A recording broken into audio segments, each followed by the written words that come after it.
Bienvenue à vous sur Mobility TV. Quelles sont les motorisations que préfèrent les Français, en tout cas ceux avec lesquels ils souhaitent rouler? On va en parler avec notre invité Olivier Flavier. Bonjour à vous. Bonjour Marie. Vous représentez Le Bon Coin et aussi l'Argus, ce qui peut nous permettre de revenir sur le baromètre énergie de l'Argus, les intentions d'achat des Français en fonction des différents types de motorisation. Alors on a rarement eu autant de choix, il faut le dire. Et en ce moment, on constate que 30% des Français aimeraient bien acheter en hybride, tant dans le neuf que dans l'occasion. Ça se tasse un petit peu. En essence, c'est 27%. Léger tassement, pareil dans le neuf et l'occasion.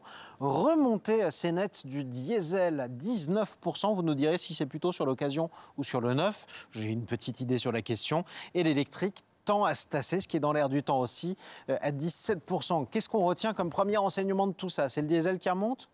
Alors le diesel remonte sur l'occasion parce que les Français en fait ont un choix aujourd'hui qui est assez large, aussi bien en neuf qu'en occasion. On pousse beaucoup l'électrique et comme les Français hésitent, on est arrivé à une sorte de plateau pour l'instant, notamment en occasion sur l'électrique. Les Français hésitent et se rabattent vers des valeurs sûres et le diesel en fait partie.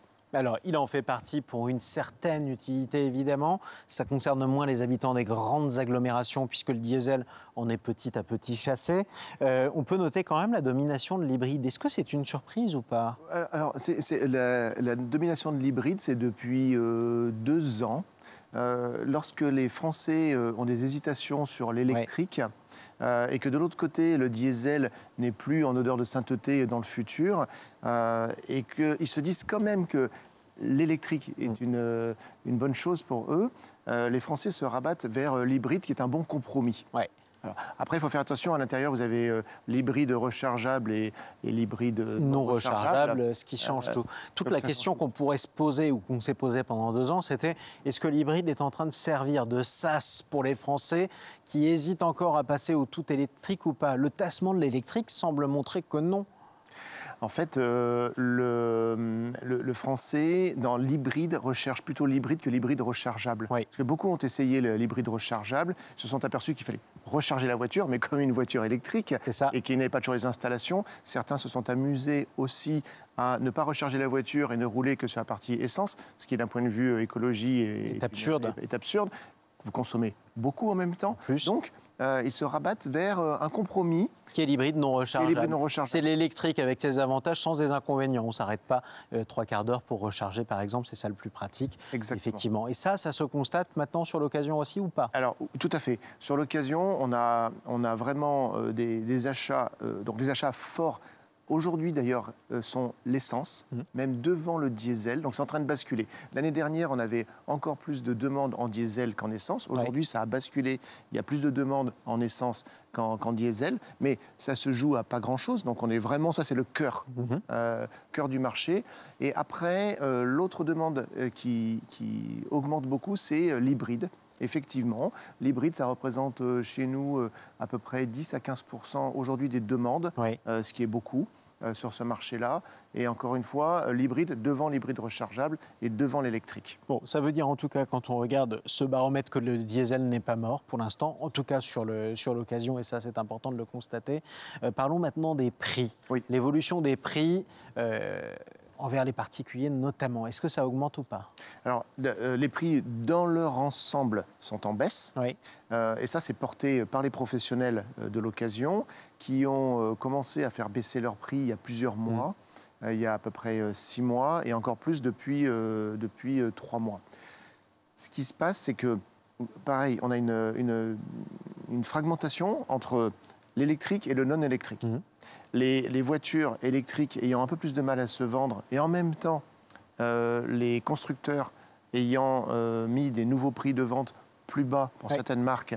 On peut constater notamment Volkswagen a baissé ses prix, Tesla. Volkswagen, Tesla, on a les Chinois qui arrivent avec, qui sont là, les constructeurs chinois avec des voitures qui sont pas très cher. Et qui ont baissé leur prix ensuite. Et qui baissent leur prix. En perdant les aides. Exactement. Donc forcément, ça met une pression sur les voitures d'occasion, parce que quand on veut vendre sa voiture d'occasion, on se retrouve parfois au même prix qu'un neuf, ce qui n'est pas cohérent. Ce qui fait surtout qu'on a quand même de plus en plus de doutes sur la valeur résiduelle de son propre véhicule.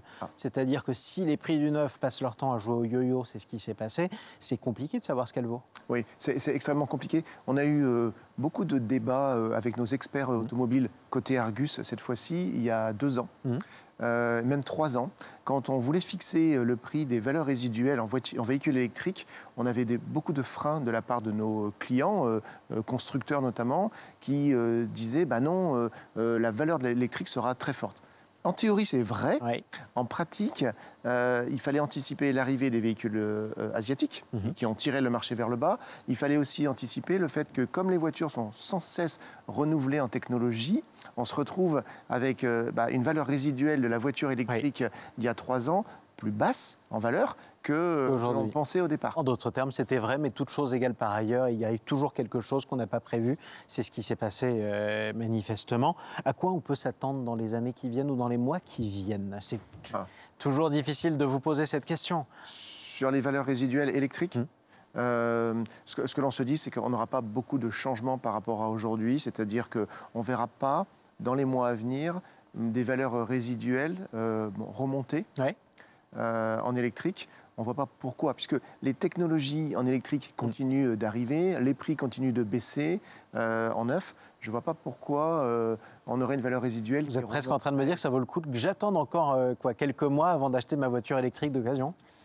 Je ne sais pas si... peut-être. Oui, peut-être. Ça va continuer à baisser en tout cas. Oui, si je suis un consommateur lambda et je me dis je vais acheter un véhicule électrique, sûrement que les prix seront encore tirés vers le bas dans le futur. Est-ce qu'on peut voir la même tendance sur les autres motorisations ou pas? Alors, les autres motorisations, c'est différent. Les prix baissent, aussi bien sur le diesel que sur l'essence et sur l'hybride aussi. Et par contre, les prix baissent de façon très différente d'un concessionnaire à l'autre ou d'un marchand à l'autre. Vous avez des concessionnaires qui ont commencé à racheter des voitures moins chères il y a quelques mois et qui se sont débarrassés assez vite de leur stock en baissant les prix, parfois jusqu'à 2 000 € par voiture, ce qui est énorme sur ce marché. Considérable.